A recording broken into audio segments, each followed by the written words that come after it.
నిజామాబాద్లో ఇంటింటికి తాగునీరు అందించేందుకు చేపట్టిన అమృత్ పథకం పనులు నత్తనడకన సాగుతున్నాయి. నిధులు మంజూరై ఏళ్లు గడుస్తున్నా పనులు పూర్తి చేయడంలో ఆలస్యం జరుగుతోంది. ఫలితంగా శివారు కాలనీ వాసులు మంచినీటి కోసం తీవ్ర ఇబ్బందులు పడుతున్నారు. దీనిపై పూర్తి సమాచారంతో మా ప్రతినిధి జైపాల్ అందిస్తున్న గ్రౌండ్ రిపోర్ట్. ప్రతిష్టాత్మకంగా ప్రవేశపెట్టిన అమృత్ పథకం లక్ష్యం నీరుగారుతుంది. ఈ పథకంలో భాగంగా నిజామాబాద్ నగరంలో ఇంటింటికి తాగునీరు అందించేందుకు చేపట్టినటువంటి పనుల్లో ఎడతెగని జాప్యం నెలకొంది.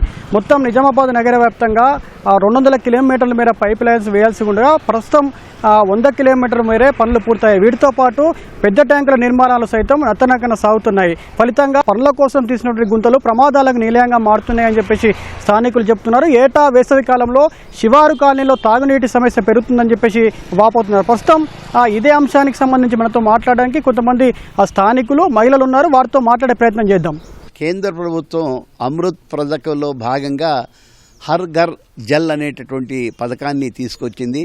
దురదృష్టం ఏంటంటే అది నిజామాబాద్ నగరంలో అమలుకి నోచుకోలేదు.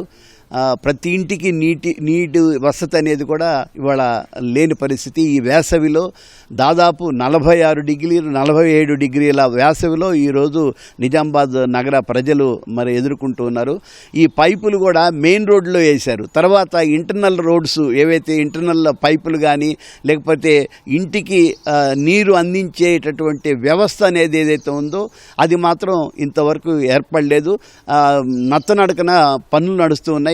మేము ప్రారంభించామంటున్నారు, జరుగుతూ ఉన్నాయి. కానీ గత 2-3 సంవత్సరాలుగా ఈ పథకం అమల్లో ఉన్నా కూడా ఈ పూర్తిగా అన్నటువంటి పరిస్థితి. దీని మూలంగా మరి ఇంటింటికి నీటి అనేది ఒక పథకం నీటి మీద రాతలా మారిపోయింది తప్ప ఎలాంటి ఉపయోగకరంగా లేదు.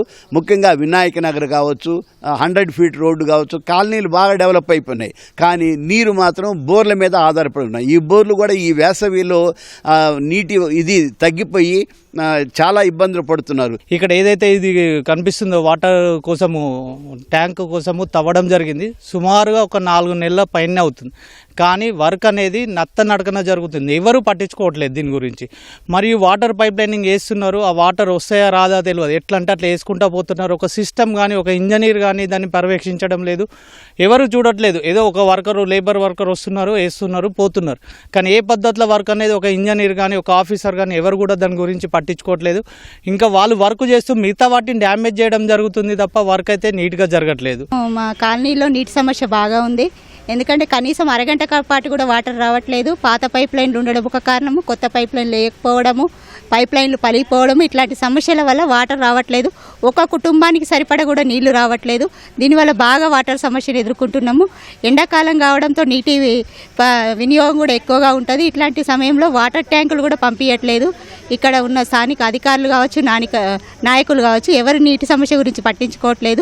నగర చివరిలో ఉన్నటువంటి వార్డులకు ఏదైతే అమృత్ పథకం 2.0 పైప్ లైన్ ఏదైతే ఉందో అది నగరంలో ఉన్న చివరి ప్రాంతాల్లోకి అయితే చేరట్లేదు. ఇక్కడ పైప్ లైన్ ఇప్పటి వరకు కూడా వేయని పరిస్థితి. పాత పైప్ లైన్లు ఏవైతే ఉన్నాయో అవన్నీ కూడా పగిలిపోయి మంచినీరు సమస్య తీవ్రత పెరిగింది. మంచినీరు సమస్య పైన మహిళలందరూ కూడా పొద్దున లేచి గంటల తడబడి అక్కడ వేచి ఉండాల్సిన పరిస్థితి వస్తుంది. కాబట్టి నిజామాబాద్ నగరంలో ఉన్నటువంటి ఎమ్మెల్యేలు, ఎంపీలు ఏదైతే ప్రెస్ మీట్లకు పరిమితం కాకుండా ప్రజా సమస్యల మీద స్పందించే విధంగా ఉండాలని చెప్పేసి ఈ సందర్భంగా మేము గుర్తు చేస్తూ ఉన్నాం. ఈ మంచినీరు కోసమే ప్రజలు కొట్టుకుంటున్న పరిస్థితి ఈరోజు మనం చూస్తూ ఉన్నాం. కాబట్టి పైప్ లైన్, ఇళ్లలోకి నల్లా కలెక్షన్లు ఇప్పటి వరకు కూడా ఇంకా ఇవ్వని పరిస్థితి ఉంది. వాటిని తొందరగా పూర్తి చేసి ప్రజలకు మంచినీరు అందియాలని చెప్పేసి ఈ సందర్భంగా విజ్ఞప్తి గుత్తేదారు నిర్లక్ష్యం కారణంగా పనులు నత్తనడకన సాగుతున్నాయని చెప్పేసి స్థానికులు వాపోతున్నారు. ఉన్నతాధికారులు ప్రభుత్వం స్పందించి అమృత్ పథకం పనులు త్వరితగతిన పూర్తి చేసి ఇంటింటికి నల్లా కలెక్షన్ ఇవ్వాలని చెప్పేసి